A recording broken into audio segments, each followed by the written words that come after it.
Hello friends, welcome back to my channel. তোমরা দেখছো বিশ্বাস টিউটোরিয়াল ইউটিউব চ্যানেল, আর আমি কেবি স্যার তোমাদের মাঝে উপস্থিত হয়েছি অত্যন্ত গুরুত্বপূর্ণ একটি বিষয় নিয়ে।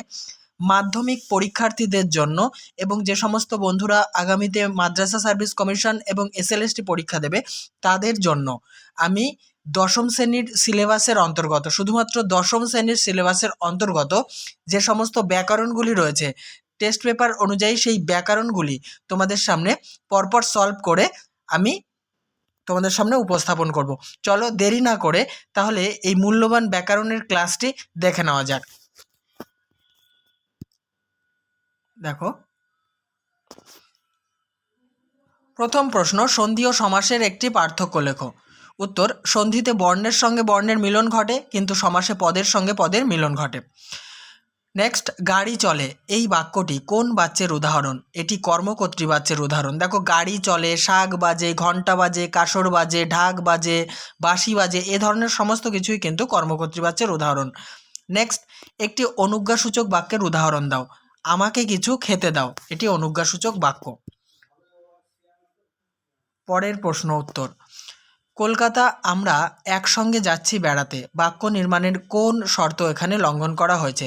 বাক্য নির্মাণের আসত্যি এখানে লঙ্ঘিত হয়েছে। দেখো, এলোমেলোভাবে সাজানো রয়েছে বাক্যটি, তাই এটি আসত্যি লঙ্ঘিত হওয়া একটি বাক্য।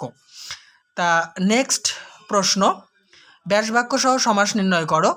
রাজপথ, এই রাজপথ এই পদটিকে যদি আমরা ব্যাসবাক্য করি লিখব পথের রাজা, এটি সম্বন্ধ তৎপুরুষ সমাস। পরের প্রশ্ন, কোন বাচ্যের রূপান্তর সম্ভব নয়? কর্মকর্তৃ বাচ্যের রূপান্তর সম্ভব নয়।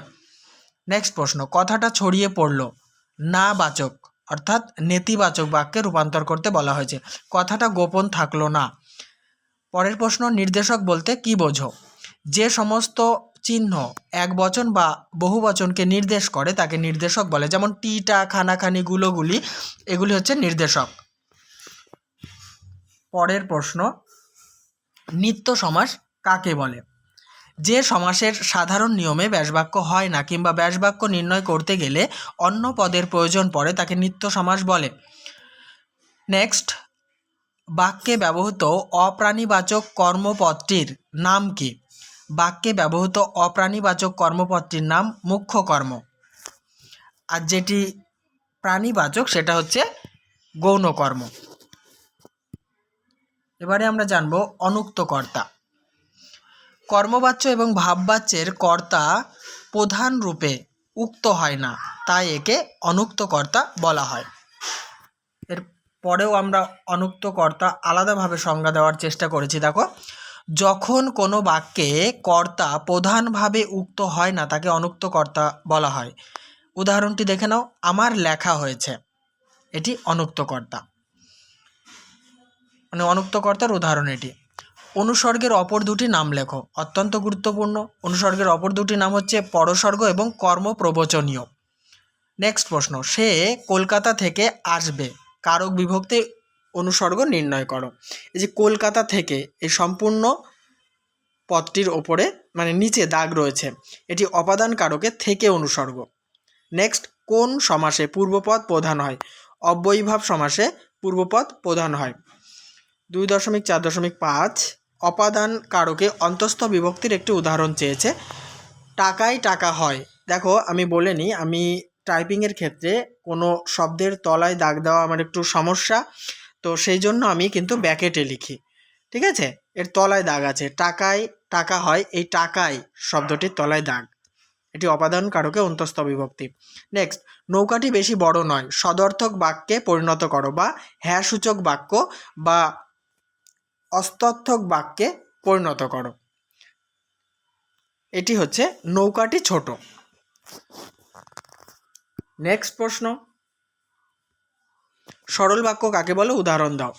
যে বাক্যে একটি উদ্দেশ্য বা আবার বলছি, যে বাক্যে একটি উদ্দেশ্য বা কর্তা এবং একটি মাত্র বিধেয় বা সমাপিকা ক্রিয়া থাকে তাকে সরল বাক্য বলে, যেমন মানুষটি দরিদ্র হলেও সৎ। পরের প্রশ্ন, একটি জটিল বাক্যের উদাহরণ দাও। সবসময় যা শুনি তা তোমারই কথা, কিংবা যখন তুমি আসবে তখন আমি যাব, এগুলো সবই তোমাদের জানা। নেক্সট, কর্তৃবাচ্য থেকে কর্মবাচ্যে রূপান্তরের দুটি নিয়ম নিয়ম লিখতে বলা হয়েছে।